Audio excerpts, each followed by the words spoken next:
Hey everyone, welcome back to another Tuesday tutorial with me, and thank you for watching last week's. I hope you enjoyed the vaulting tutorial, and I actually want to continue down that path of vaulting. So today we're going to focus on a lazy vault over the railing. Alright, so today's tutorial we'll be using Daphne again. Hey! Hey! The reason why I want to do this vault first, as opposed to going right to the speed vault and the Kong vault, is that they require a little bit more technique and a little bit more strength than this lazy vault. Hence the term lazy. It's very fun to do. You can do it over railings. These are too wide for right now to learn for the first day, but we haven't done any rail work yet, and there's lots of railings around, so it's great to practice with them.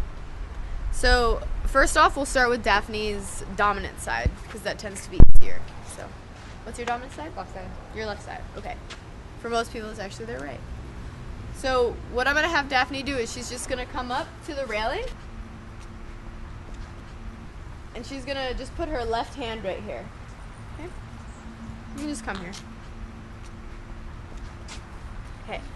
Now, this is Daphne's first time learning this. She asked me before what we were gonna do, but I didn't want to tell her because I want you guys to actually see it on camera for the first time. So what I'm going to have her practice doing is just kicking her inside leg up and kind of leaning back on her arm. Okay? So you're just going to go like this. So you kick up like that. You can, so you'll have your right leg out and then kick like this. Okay? You don't even have to lean back too much, but just get used to this motion because you'll be going over this railing. It's not that high, but it's... Try not to go like that with your hip. Now you're not going to straighten your arm out completely when you do this. Most people actually bend their arms. Okay? We're going to come in at an angle to the bar, so when I have Daphne go, she's going to start this way. So I'll be coming at you like this, as opposed to just standing here and trying to move my body this way over the bar. Just makes it a lot easier when you're transferring your weight. So I'm just going to show you at first.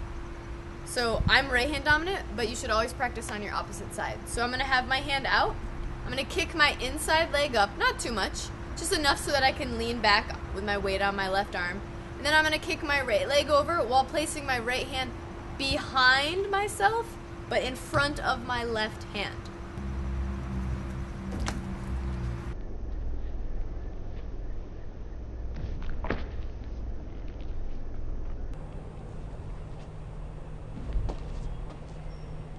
So did you see how I did it kind of slow and I leaned back on my arm? It doesn't have to be quick in the beginning, but you need to make sure that you put your hand behind you.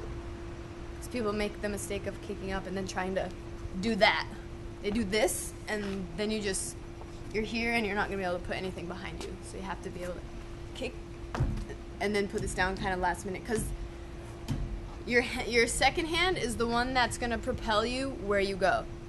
That's why it's great. Lazy vaults are a way to change direction. If I wanted to, I don't have to continue in a diagonal manner. I can turn my hand and go straight towards Daphne. It's just a lot easier to use that, and it doesn't take a lot of energy. Alright, so I'm going to have Daphne walk into it. You might have to get your steps if you need to, especially since you'll be coming in. You know, you don't want to be so far away, you don't want to be too close so you don't hit your knee. Remember, it's always going to be your inside leg that swings up first, and your hand is going to come behind you. Some people choose not to put their hand down behind them. I find that it provides me with more control and stability when I put my hand behind me. So Daphne's going to actually try it this time, and she's going to kick her leg up, let her other leg follow while she's putting her hand behind her. She's not going to do this crazy big kick, just enough to get over this bar. This bar is pretty small, so she doesn't need to put a lot of weight on her back arm, because it's not something she has to get up over. Don't kick me in the face, please.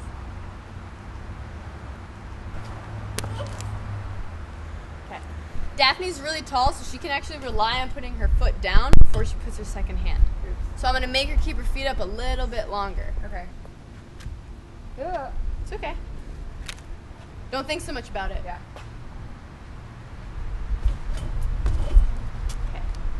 I want you to keep going at a diagonal angle. Got it. And don't turn your hand this way. Keep it behind you like this. So Okay. here, here. Because then if you're, well, always make sure you wrap around because you have so much more control than if you're here, you could slip.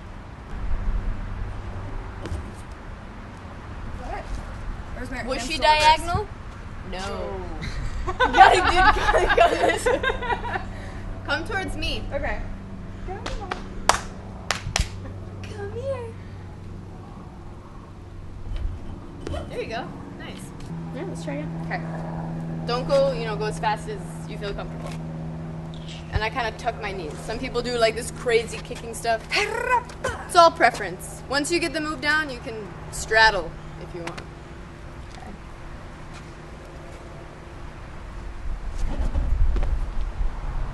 A lot of times what people tend to do is when they're coming over, they let their hips turn like this.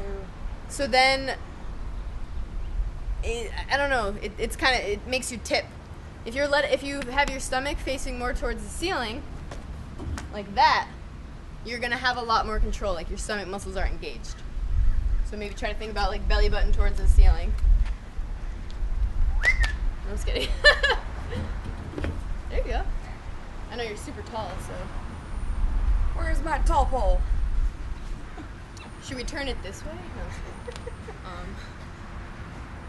All right, again. Yep. Same thing. Good. So now think about it. Now that Daphne's starting to get it more, I'm gonna have her kind of get out of it a little bit faster. I'm gonna have her place her second down, place her second hand down, so that it pushes her away. So she's not just like stopping as soon as she puts her hand down. God, I forgot about my hand. It's okay. It's really high for her, so she doesn't really, it's really low for her, so she tends to like tuck up like this. Sit back more. Yeah, like force yourself to like just graze it. There you go. That was a nice one. All right, so if you've been watching my tutorials, you know that I always stress that you need to practice both sides. Training both sides just makes everything so much easier. And who wants to have one really jacked tricep? I don't. So I'm gonna have Daphne do her right side. Slowly? You can start slowly if that's how you feel more comfortable. Better to start slow in the beginning than, eat it hard. And when you're practicing these moves, like all these tutorials that we have, remember, parkour is not just doing about one move. So train yourself to run into and out of things. It's only going to help you so that you don't stutter step and do that kind of stuff. Once you actually start running into the move, even really fast, and out of it really fast, it's just going to help everything else come together, especially when you start combining, more than one skill. So, what she can do here is she could do her, we can connect something now because she's already learned that safety vault. So I can have her go lazy to speed. You want to do that? This would be like a challenge for you. As in, I'm sure most of you will be able to do it. But she can do it on her dominant side. So what she'll do is she'll just come here. And then my dominant side is my right side. But I'm going to do my non-dominant side. I'm going to hop up and step through. So let's start working on rail flow. So you can go on your dominant side unless you feel... Yep. Try not to let your hips turn. Does this hand come into play at all, or is it just... Yep. Okay. Some people put their other hand down to balance them, but I wouldn't want to.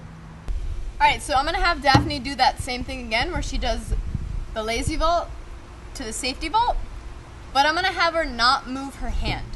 So try not to take your hand up. Okay. Try to connect it all seamlessly.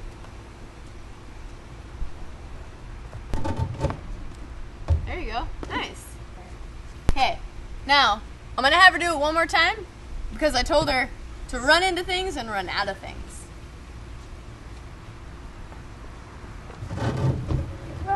It's okay, keep going.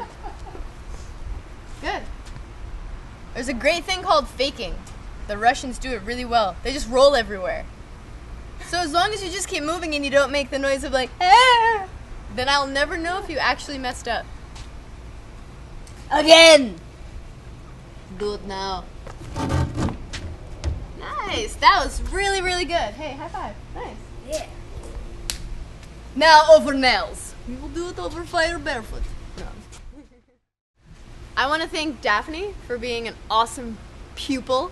She did great, and I'm going to continue to use her as well as some of the other women so that you guys can actually see real progress. Hopefully she's trying some of the exercises and conditioning items we give her on her own, because that's really what's gonna help her progression. If you only practice things once a week, it's gonna be a little bit more slow moving. But yeah, I'm gonna talk next about conditioning specifically for speed vaults and Kong vaults. And yeah, I hope you guys tune in again. If you have any questions, comments, concern, anything you want me to touch on, feel free to email the Tap Brothers or myself. Write in the comments, subscribe, all that good stuff.